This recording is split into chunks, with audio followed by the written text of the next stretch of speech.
Welcome to On The Money Line, a podcast by MMA Play 365. I'm Newsom and I'm here in a different setting as it appears everybody's in my gym this morning, so I'm going to have to give you a very small glimpse of the home office / gaming room as that's where I'm recording today. But obviously I'm here for UFC 280, the biggest card of the year by a million miles, and also arguably one of the biggest cards we've potentially ever had in the history of the UFC. It's a phenomenal card, a phenomenal pay-per-view. It's an early start time as well, so that's great for the UK and European fans as well. We get an afternoon card, and like I said, it's just stacked from top to bottom. It's an absolutely amazing card. But just before we get into the breakdowns, as always, there's going to be a Base AI review recap from our last event last weekend at UFC Vegas 62 from the UFC prediction software. It was a good event, 73% accuracy, prediction accuracy across the straight picks. There was a massive gem in there as well. There was also a fighter who Base AI predicted to win at 95% as well. So if you're interested in the AI, the algorithms and Base AI, make sure you check that recap out, which will be in the Base AI playlist on our YouTube channel, which is youtube.com/MMA Play 365. But straight into the breakdowns now. We start with the main event for the vacant UFC lightweight championship. We've got Charles Oliveira versus Islam Makhachev, and this is, in my opinion, a fight that's long time coming. Obviously, it's a vacant championship because Charles Oliveira missed weight with all that controversy last time out and got stripped from the belt, even though he won the fight. And from my perspective, I've also got a fun bet on this as well with a friend of mine over on Twitter, the MMA Trader. I don't think he still wants me to use his real name, but we'll go with MMA Trader as that's his Twitter handle. So the MMA Trader, he loves Charles Oliveira so much so I think he'd want to adopt him into his family. And I think if he loses, he'll probably cry as well. And me on this side, obviously, anybody that's been following me for years knows how I feel about the Dagestani-born Russians. Islam Makhachev's also a fighter that I called a long time ago becoming a UFC champion, and you know, we're nearly there at this moment in time. But the fun bet is just a Twitter bet, you know. But we've also gone the method of victory as well. So if Charles Oliveira wins by KO, then, or TKO obviously, then I've got to change my Twitter profile picture to a logo or the picture of the Man U badge. And if people don't know, I am a big Arsenal fan. We are top of the league, so that's not going to be very nice for me. But along with that, I also have to tweet out that Charles Oliveira is the lightweight GOAT. And I can't delete that tweet. So again, that'd be a bit untrue because we all know that's Khabib Nurmagomedov, but you know, it is what it is. That's the bet. And if Islam Makhachev wins by submission, then I get to Photoshop Islam Makhachev's face onto the MMA Trader's Twitter profile picture, and he has to have that on for a month as well. Till the end of October, both bets are standing for. So we've got a little bit of a fun bet there. And of course, I have given away my prediction already for who I think is going to win this fight. And listen, I think just getting down to the serious stuff now from an analysis perspective, it is a very good fight. I definitely think that if any fighter in this current lightweight division is going to beat Islam Makhachev, it is going to be Charles Oliveira. I think is the most dangerous fight for Islam Makhachev currently in the UFC division. And that's not just because Charles Oliveira is currently, well, technically it's the champion, you know what I mean? But from a stylistic perspective, because of the dangerous jiu-jitsu and the submission game that Charles Oliveira's got, he's going to cause a lot of problems for someone like Makhachev when the fight inevitably hits the mat. But this is where I think things are a little bit different because Makhachev's wrestling is just on a completely different level to the last three opponents that Charles Oliveira's fought. Now, I'm talking about the last three opponents because these are the best three opponents Oliveira's fought, and it's within the title win and the title defences. So obviously Michael Chandler, Dustin Poirier and Justin Gaethje. And although all those three guys are good wrestlers, Makhachev's just on a different level. I think Makhachev's the closest, and I've said this for years as well, I think Makhachev is the closest to Khabib Nurmagomedov that has ever been. You know, I don't think there is another fighter that's close to that level of Khabib than Islam Makhachev in regards to the wrestling, and the good top side, crushing heavy pressure grappling as well. And I think that's going to be the difference maker here, because like I said, although Oliveira's last 3 opponents have been good wrestlers, I think Makhachev's on a different level. But the other thing as well is I think Makhachev's a much better grappler than those previous or last 3 fighters that Oliveira's fought as well.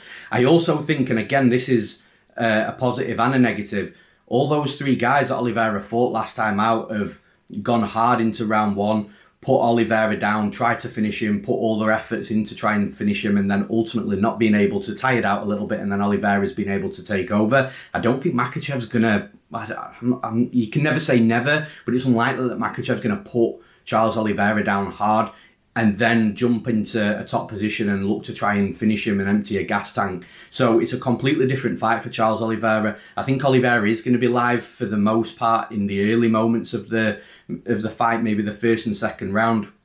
I think when it hits the mat, Islam Makhachev's got to be careful. But like I said, I think Islam Makhachev's jiu-jitsu and his grappling is actually really good. And then you add in the combat sambo, then you add in the Dagestani wrestling, the Russian wrestling, the heavy top pressure game, where, again, a lot of these guys that come from Dagestan do tend to shut down the good jiu-jitsu of the Brazilian fighters in those top positions.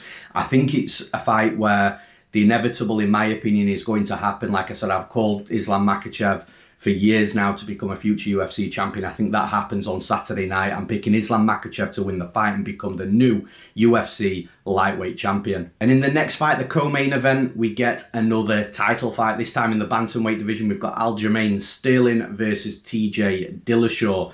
Now, it's interesting because TJ Dillashaw was the UFC bantamweight champion and no man actually beat him to take that belt off him. Obviously, he was hit by USADA with the fight going down to flyweight and, you know, suspended, ultimately stripped of his title. So it's interesting because I think this fight is going to be really close, and I think it's going to be a lot closer than maybe some people are expecting. Now, I love Aljamain Sterling, by the way. I think he's a solid fighter. I've cashed him multiple times when people were shitting on him. I was one person that was definitely talking good things about him. It did take me a little while to get on that train with Sterling, but I think he's a really good fighter, and I think this is going to be a really close fight. And when you really break down the different disciplines, which I'm going to do, that's when you'll see that it's getting really close. Now, from a striking perspective, the one thing that Aljamain Sterling's got on his side is volume, and that's key because Aljamain Sterling isn't a very technical striker. His striking's improved and developed over the years, but it's still not to a technical ability of someone like TJ Dillashaw, who is a really good kickboxer. But the good news for Aljamain Sterling is the judges don't score technique, they score volume and significant strikes, and that's where Aljamain Sterling does have something on his side. But again, just alluding to the technical side, TJ Dillashaw is a much more technical striker, and you look at Dillashaw's last fight against Corey Sandhagen. Corey Sandhagen's one of the better strikers in the division as well from a technical perspective. Look what he just did to Song Yadong, who's also a good technical striker. And I think that TJ Dillashaw coming in and beating Corey Sandhagen, albeit a close fight, but TJ Dillashaw was coming back. That was his first fight from his USADA suspension, almost 3 years layoff that he had, and he came straight back into the cage and looked like he'd never gone away. And not only had a close fight with Sandhagen, but he beat him as well. It's a tough fight to come back to after 3 fights off. He could have had the layup fight, but he didn't. So the point I'm trying to get at here is, from a striking perspective, and even TJ Dillashaw as a fighter, he's still a world-class fighter that's competing at the top of the division, and at worst, I think he's going to make this fight close. Now, when you come to the grappling, this is where Sterling's going to be better. From a jiu-jitsu perspective, Sterling can be a bit of a nightmare. He is a good fighter, and he can backpack you, and that's one of his go-tos. But the thing is, again, TJ Dillashaw, although he's going to be at a grappling disadvantage here, I don't think it's a huge disadvantage. I think Sterling is just marginally better, would have some good moments if he was topside of Dillashaw. But again, to get topside, we've got to talk about the wrestling.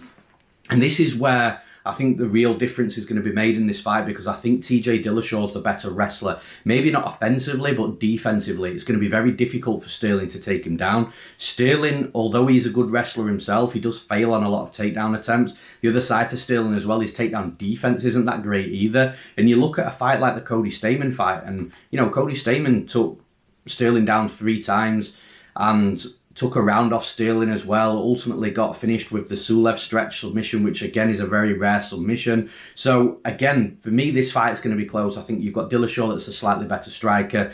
You've got Dillashaw that's a slightly better wrestler. Sterling's a slightly better grappler. The thing is, I think we are going to see some moments of grappling on the mat as well. So for me, that's where it's going to make the fight close. But ultimately, I do think that Dillashaw is still the world-class fighter that he was. I still think he's going to be competitive. And I think he's potentially got the style to potentially stifle Aljamain Sterling style in this fight. So I'm picking TJ Dillashaw to win this fight and become the new UFC bantamweight champion.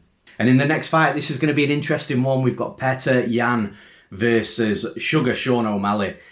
And it's an interesting fight. I actually think a lot of people are going to probably shit on me for this prediction. But listen, when this fight first got announced, I genuinely thought that Petr Yan was going to absolutely demolish Sean O'Malley. But the more I've looked into the fight, the more I've researched and taped, I actually think if this was a 5-round fight, then yeah, I think Yan would beat Sean O'Malley all day long.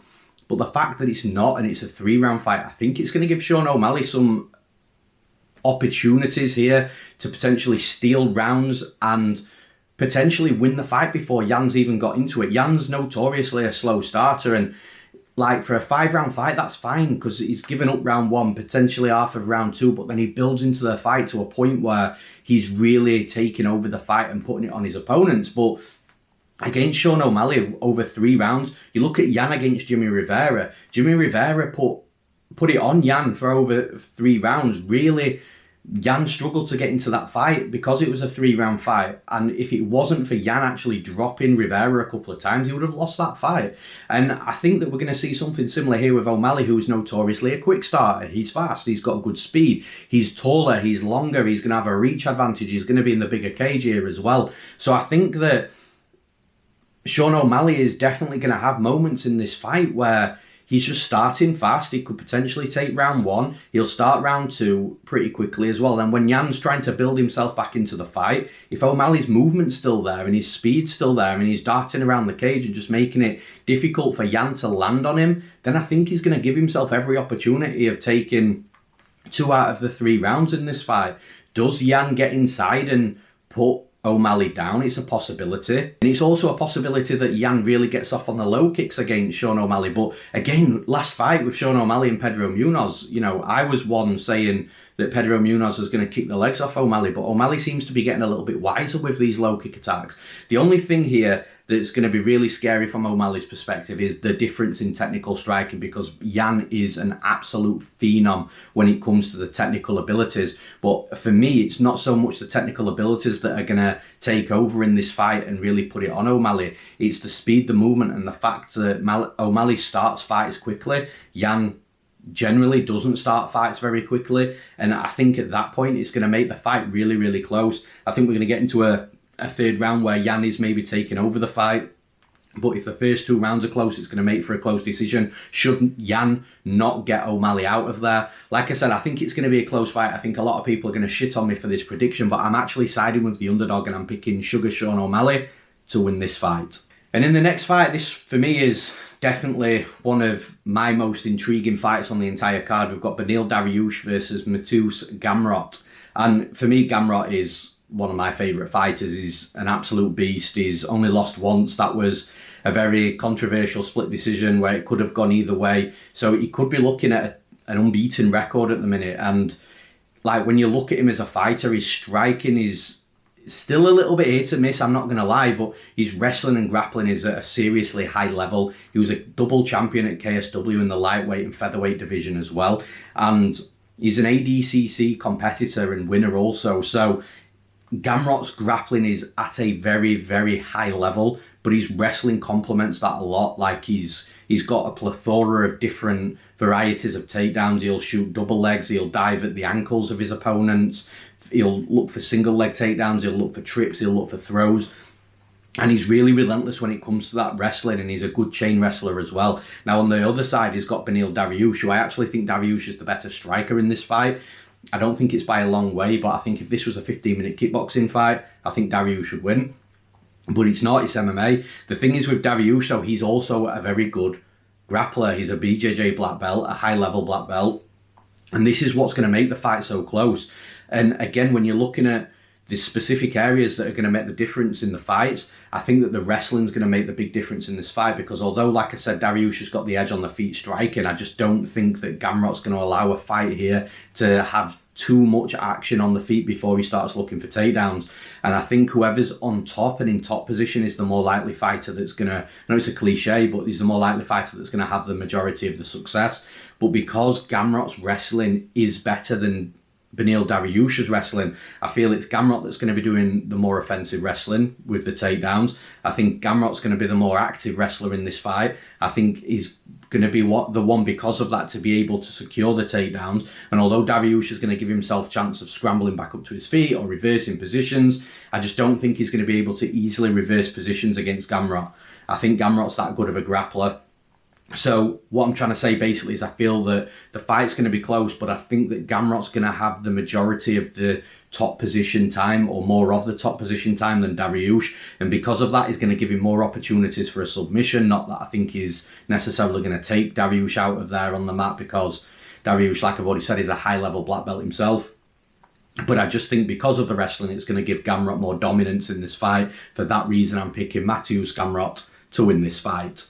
And in the next fight, we've got Katlyn Chookagian versus Manon Fiorot. And again, interesting fight, but I think it's one that Katlyn Chookagian's going to have some problems with, in my opinion. I kind of feel that this point fighting decision style of Chookagian, where she can just really or subtly run away with fights on the scorecards round by round, I kind of think that shine is starting to wear off a little bit. And she had a very close fight with Amanda Ribas last time out. I bet Katlyn Chookagian thinks she was going to absolutely, again, just completely decision Amanda Ribas and just look great in doing so. But again, from a subtle perspective, but it wasn't like that. Ribas put some aggression on her, put her on the back foot, and it actually got to a decision where I did think that Chookagian had won, but it was much closer than A, what I anticipated, and B, what I would have liked to see as a Chookagian better. But Manon Fiorot on the other side, this is a rising fighter, a fighter that has got good Muay Thai, who's aggressive, she's got power, she's got good combinations, she'll throw hands, she'll throw her legs, she'll target all areas of the body, the head, the body, the legs of her opponents. She's got decent wrestling as well. She's got a good topside grappling game. I feel like she's the complete package, but she's the complete package with that aggression and powerful nature to her game as well. And I think this is the exact type of style that is going to be able to beat Chookagian. I think if Amanda Ribas made it close with her aggression, you ramp up that aggression with Fiorot, you ramp up the technical striking ability of Fiorot, and suddenly you're looking at a fighter that could really potentially make a statement on this card. I think Fiorot is that aggressive forward pressure fighter with the good power, with the good technical striking, with the combinations and the varied attack as well, and also a decent wrestling and grappling game to complement that striking style. I think it's a real problem for Chookagian, so I'm picking Manon Fiorot to win this fight. And in the next fight, I was going to say, why is this fight so low down on the card, but it just speaks to the volume of how stacked, it speaks to how stacked this card actually is, because we've got Belal Muhammad versus Sean Brady in this fight. And man, what a fight this is. Belal Muhammad's looked great in his last two fights, showed a wrestling game and looked physically better as well. And like I said, he's looked phenomenal in his last two fights.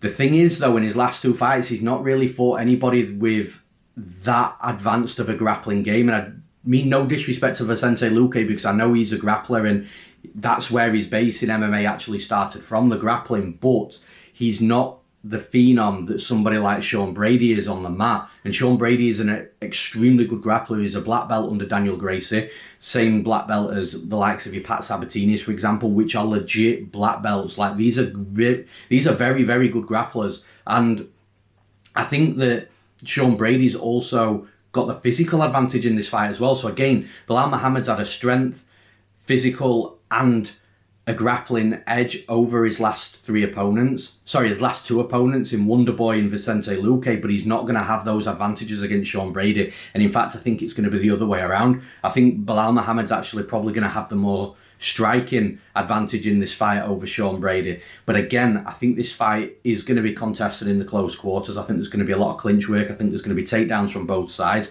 I think we're going to see some grappling, some topside control. And the thing is, I feel like Belal Muhammad is going to want to engage in the wrestling opposed to standing and striking at distance, where that probably is his advantage. Just like we say some grapplers get a couple of knockouts and fall in love with that, I kind of feel that Belal Muhammad's a fighter that's fell in love with his wrestling over his last 2 fights, and that's going to be his downfall in this fight, because I think that even if he does take Sean Brady down, Sean Brady's jiu-jitsu is better. I think he'll be able to either get back up to his feet or half get back up to his feet and then re-wrestle on Belal Muhammad, get a hook in. Sean Brady does that really well, of just making sure he's got one hook sunk in straight away. That way he can control the side, he can control the back as well. I think, like I said, it's a good fight. It's a well-matched fight as well. But I think the fight's going to be won and lost with what happens in the close quarters, the clinch, the wrestling, the grappling. And I feel that Sean Brady's the better grappler, is the stronger fighter as well, and therefore the more likely fighter to have more success with the wrestling. So I'm picking Sean Brady to win this fight. And in the next fight, this is a fun one. We've got Makhmud Muradov versus Caio Borralho.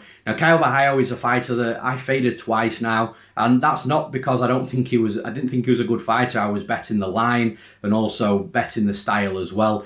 And ultimately he's won both of those last 2 fights. So I'm not that I was ever off the train, but I'm definitely more aware of how good Caio Borralho is, because in his last 2 fights, he's fought the Russian wrestler with the kickboxing striking game. He's also fought a world-class kickboxer in Armen Petrosian last time out. Armen Petrosian also notoriously has good takedown defense and a good get-up game when he is taken down. But Caio Borralho in both of those fights was not only able to get takedowns and impose his will, but he was able to control on the mat as well. And Caio Borralho has got some serious topside control. His grappling is super, super slick. And actually where he trains is Extreme Couture. That's a very wrestling heavy gym. So for someone like Caio Borralho, who's big, he's strong, he's physical, and he's got this real good jiu-jitsu and grappling game, the best place for him to train is at a wrestling gym, because he's going to be able to wrestle his way to where his path to victory is. And that's why I think he's such a dominant fighter. His wrestling's got so much better.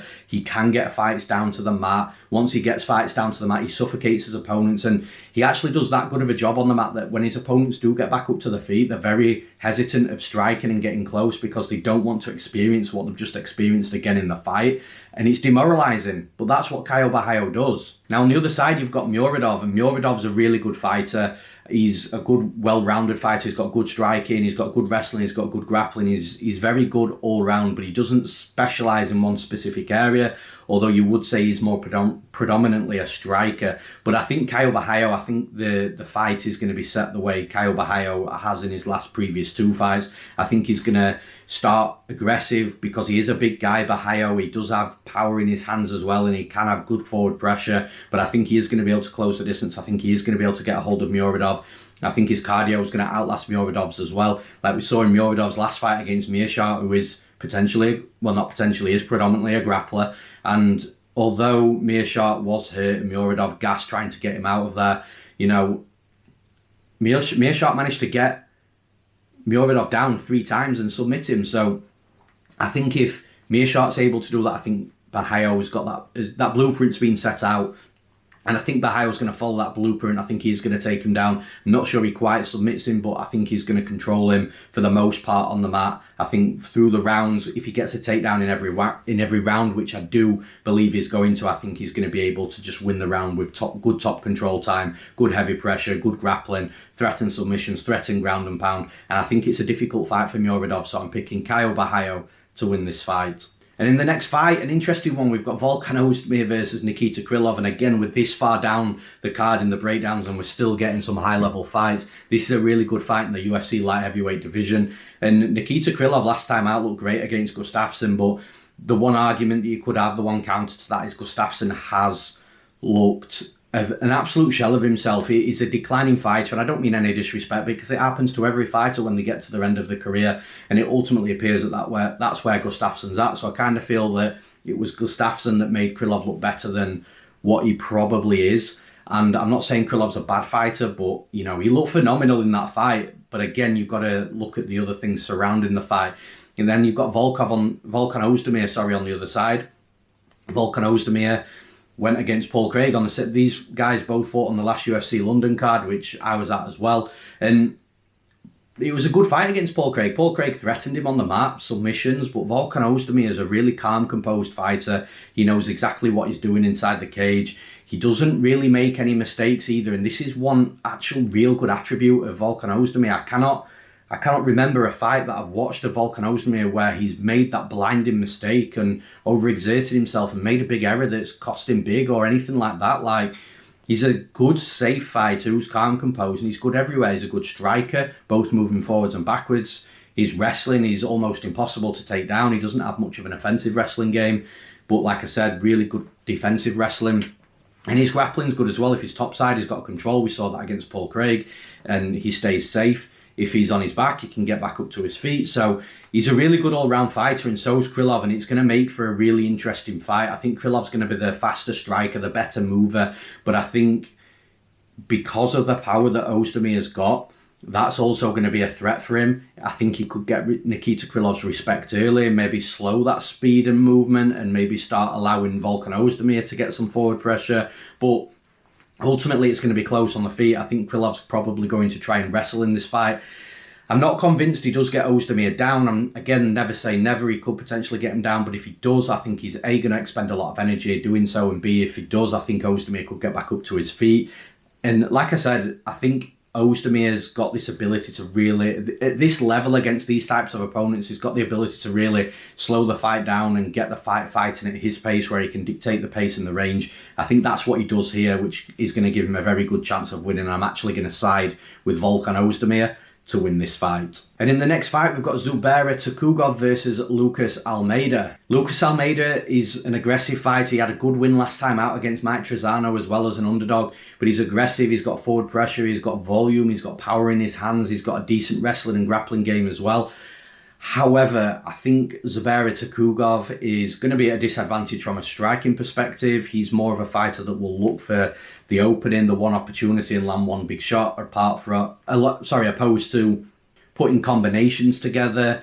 And I think Lucas Almeida is going to have a striking advantage in this fight. However, I just think that the area that this fight is going to be won and lost in is that grinding game, that wrestling, that grappling. And I think Zubaira Tukhugov is going to be able to get the takedowns in this fight. I think he is going to be relentless. If he's not getting the takedowns early in the fight, if Lucas Almeida is defending well, I think the longer the fight goes on, the more relentless Tukhugov will become. I think Tukhugov will be able to get the takedowns he needs. I think he will be able to do some good grappling topside, have some significant topside time as well, run the rounds down. I don't think he necessarily finishes Lucas Almeida on the mat. I think Almeida's good enough to be able to stay safe at the least.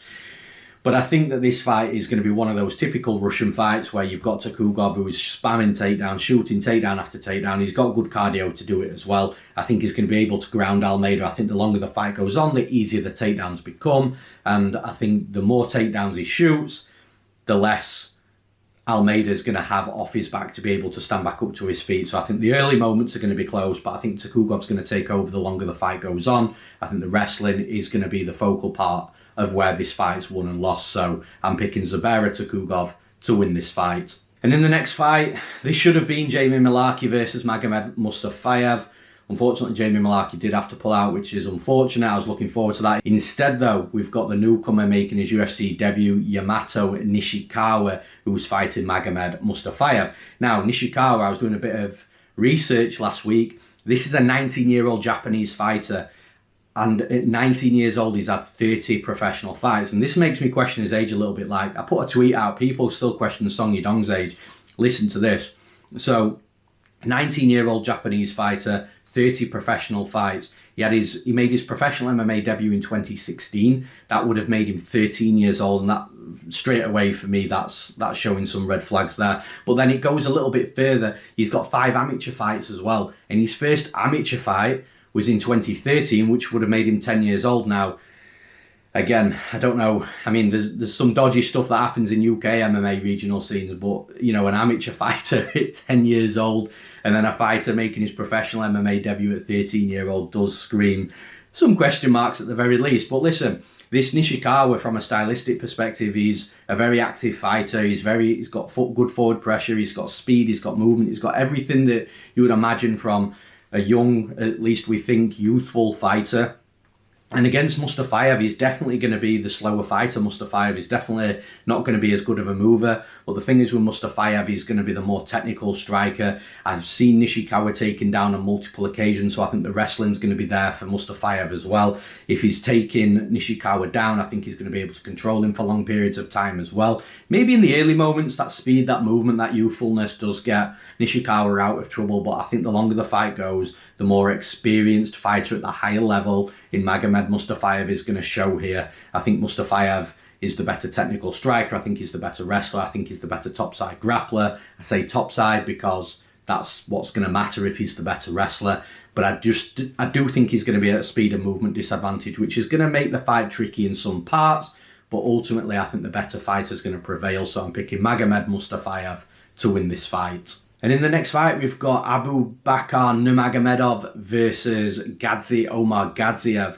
Now, Gadzi Omar Gadziev was actually the Russian fighter I spoke about who fought Caio in both of their UFC debuts. And I thought very highly of Gadzi Omar Gadziev as well. And I still do think he's a good fighter, but here I think he's got a big stylistic problem against Abubakar Nurmagomedov, because where Gadzi Omar Gadziev is a good fighter in regards to his striking, his wrestling and grappling, I kind of feel that Abubakar Nurmagomedov is just that slight bit better in every single area. And ultimately, that's always going to be a problem for a fighter when you're slightly edged out marginally in your striking, in your wrestling, in your grappling. I think that we are going to see a true mixed martial arts fight here. I think we are going to see moments of striking. I think we are going to see wrestling offensively and defensively from both sides. And I think we are going to see, again, grappling offensively and defensively from both sides. But like I said, I do feel that Nurmagomedov is the fighter that's going to slightly tick all the boxes, check all the boxes, very marginally in every single area. And although the fight is going to be close, I think when you're looking at a fighter that's very slightly pulling away and looking that bit better, I think that's the fighter you're going to see in Abubakar Nurmagomedov. So for those reasons, I'm picking Abubakar Nurmagomedov to win this fight. And in the next fight, talking of Caio's opponents, we've got another one in from his last fight. And we've got Armen Petrosyan versus AJ Dobson. Now, I think it's going to be a difficult fight for AJ Dobson, this, because where AJ Dobson really does flourish and like his fights to go, he's a very aggressive fighter. He'll come forwards, he'll try and wing a lot of power, throw hands, but then he has got a wrestling game that he likes to go to as well. Decent takedowns, likes to get top side of his opponents and land some ground and pound. But the thing is, from a stylistic perspective, he's going to have a lot of problems here, because Armen Petrosyan is definitely one of the better kickboxers in the division. His kickboxing credentials are solid. You can see that he's very calm, fighting both forwards and fighting both backwards as well. And I said this with Volkan Oezdemir earlier on. I think that's a really good trait to have as a fighter.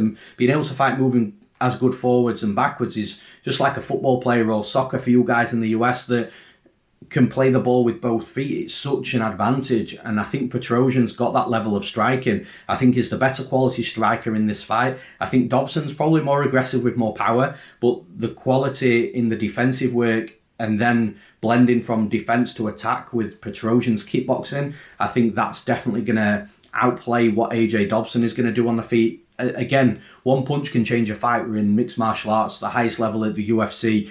We've got 4-ounce gloves on, and one punch can change everything. But I think when you are looking from a stylistic perspective, striking, Petrosyan's got a big advantage in this fight. And then when you look at the wrestling and grappling, AJ Dobson could potentially take Petrosyan down. But again, Petrosyan typically has got good takedown defense and a good get-up game.